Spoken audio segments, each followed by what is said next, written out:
إلى الماعز الحساد مخرج الأفلام وصانع الزور والآثام، سوف تبقى السعودية العظمى دار الإسلام ومهبط السلام وتاج الأنام على ممر الأيام.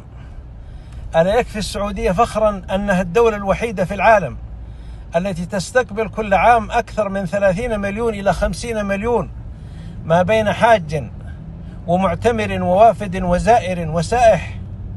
يكفي أن زعيمنا وقائدنا يسمى خادم الحرمين الشريفين احتفاء بضيوف الرحمن الوافدين.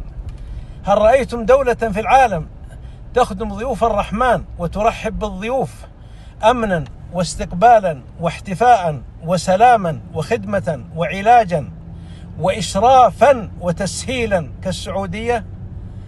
أنسيتم آلاف القصص التي ضربها السعوديون في إكرام الوافد؟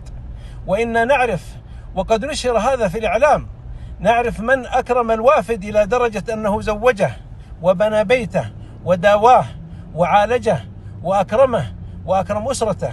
لكن الحاسد لا يرى إلا النقاط القليلة في الثوب الأبيض.